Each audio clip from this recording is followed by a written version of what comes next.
Hey friends, Kevin here, and do I have a story for you about one of the nights that went really badly on my last trip. Now, for you guys and gals who are experienced, I want your opinions.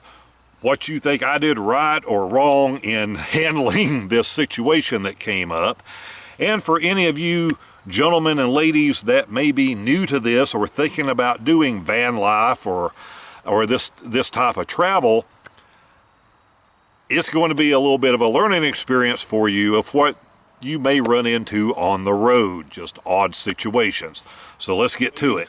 So on a recent trip, I am on the way to Michigan and Canada to see relatives, see friends, make new friends. And on this trip, I am in Ohio. Now, the first night of my trip had already gone really, really badly because Mr. Prepared here walked off and forgot some of the stuff he needed to take. In addition, the place I was at the first night, there was just things going on. There had been some issues, some trouble in this town earlier, so everyone was on edge for stuff that had happened a few weeks before this.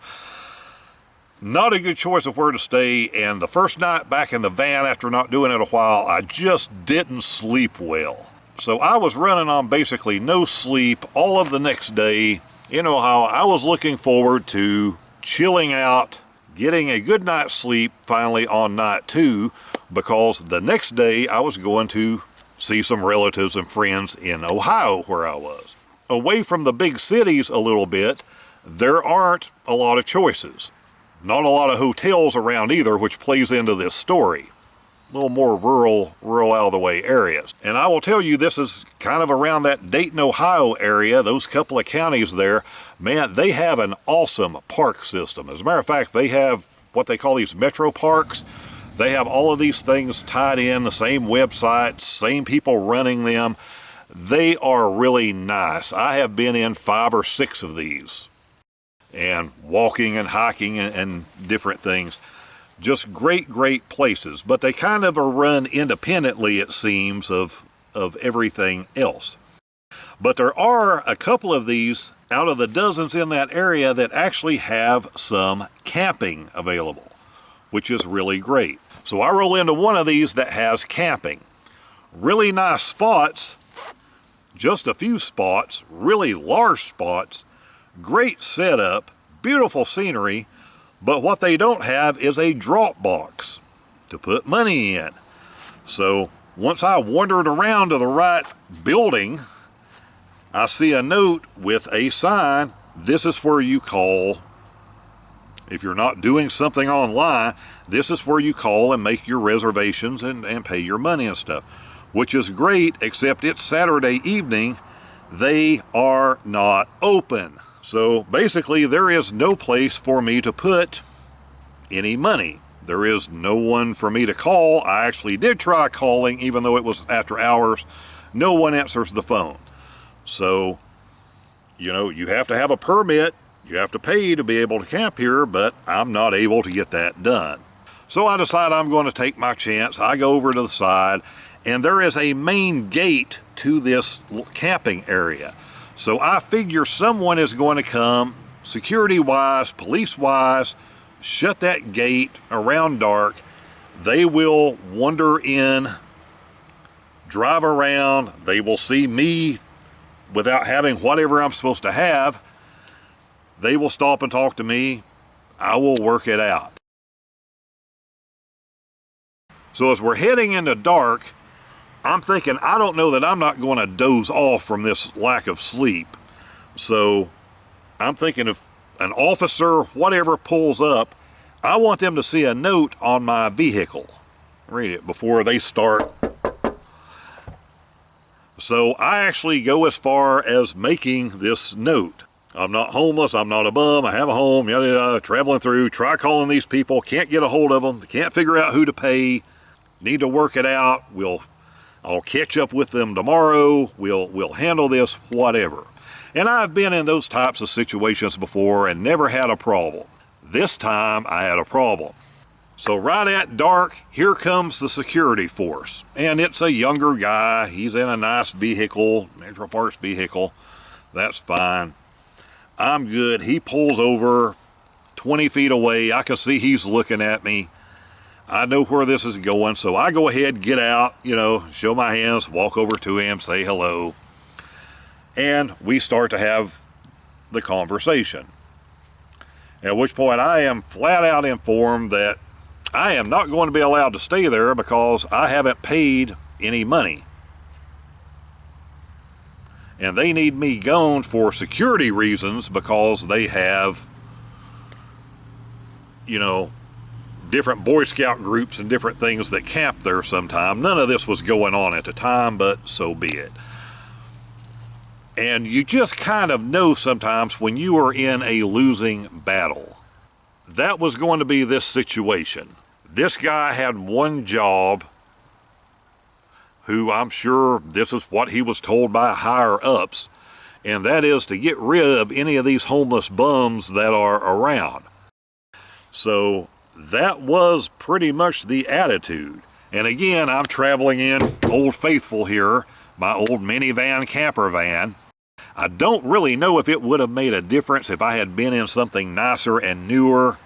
Maybe, maybe not. He's giving me no options to possibly be able to work this thing out to stay there. There also is really nothing else around within about 20 miles. I asked him specifically about another what was supposed to be private campground.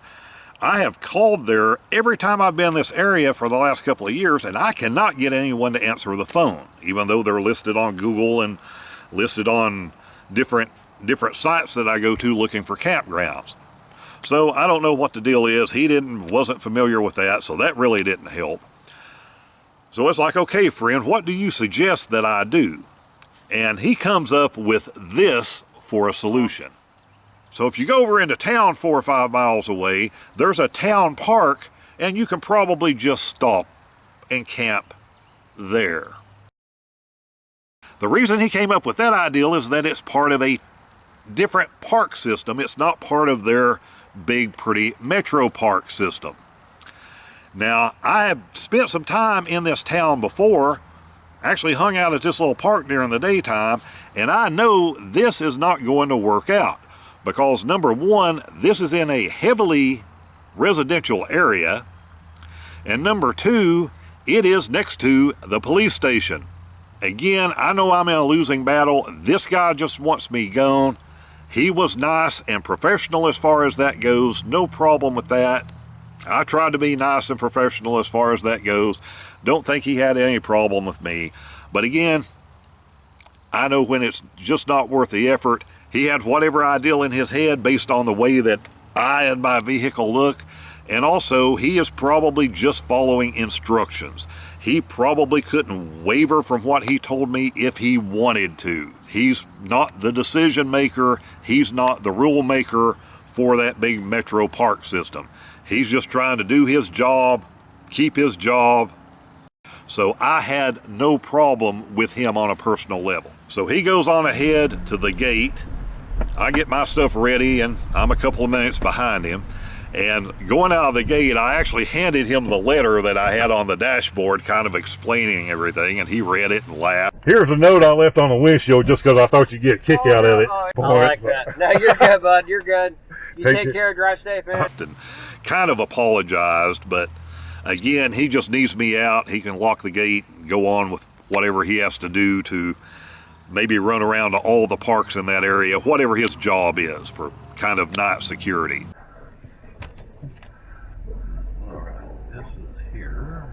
So now I have had basically no sleep for a day and a half. It's getting to the point that I am not even safe to drive. It is after dark, which is not the situation you want to be in, driving around trying to figure out where you're going to go. Everything that is against the way that you do things for finding someplace to spend the night when you're doing van life, RV travel, whatever it is. To make it even better, I ended up taking a wrong turn, going 7 or 8 miles into the middle of nowhere, having to turn around and come back towards this little town. I'm driving through this town, and I see a police officer, and he goes the other way, and I'm like, I'm just done with this. I'm sitting there running things through my head to go to any kind of decent hotel 20, 30 miles away. To go to a state park, I'm 20, 30 miles away, and those places shut their gates and things at a certain time of night too.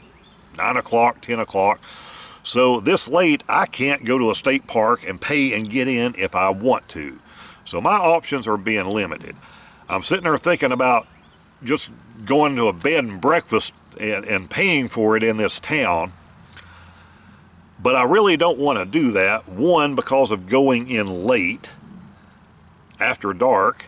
Two, because all the valuables in the van I'm going to have to take out and carry in, and I'm probably going to be in some upstairs room, and so I really just don't want to deal with that either. So at this point, I basically said, to hell with it. I'm going to go to the police station, and I'm just going to tell someone, hey man, I can't drive anymore. I get to this police station, and there's officers, at least one patrolling the other end of town.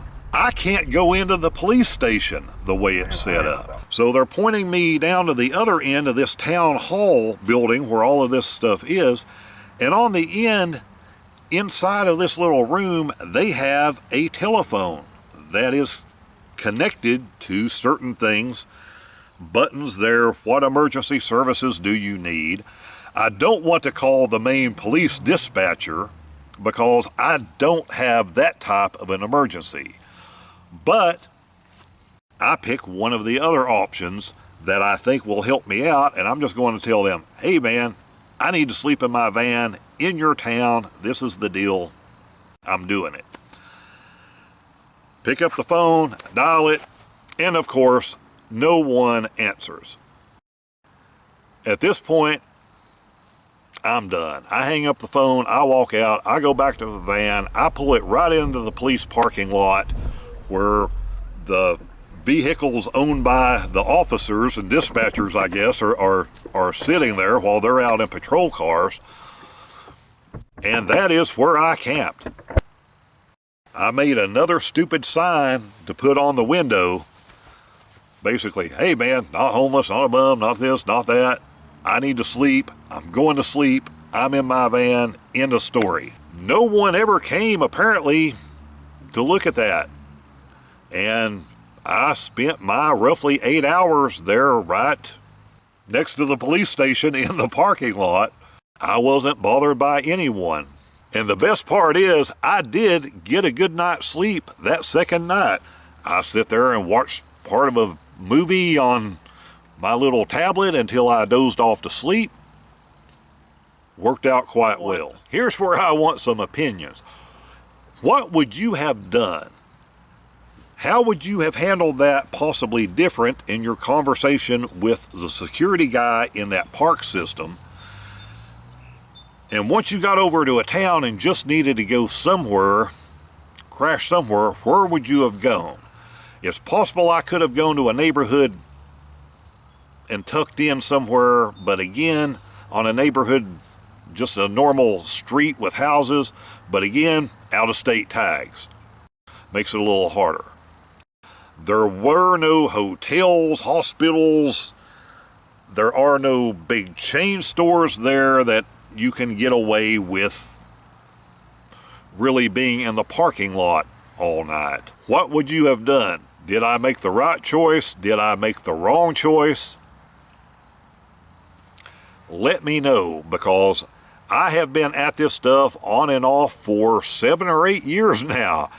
And after a while, you think you have run into just about every situation you're going to run into. You know, I have had a police knock one other time in all of this time that I've been doing this stuff. Was it a bad idea to sleep at the police station? If the wrong person had come out and saw what I was doing, would they have done something? Would they have arrested me?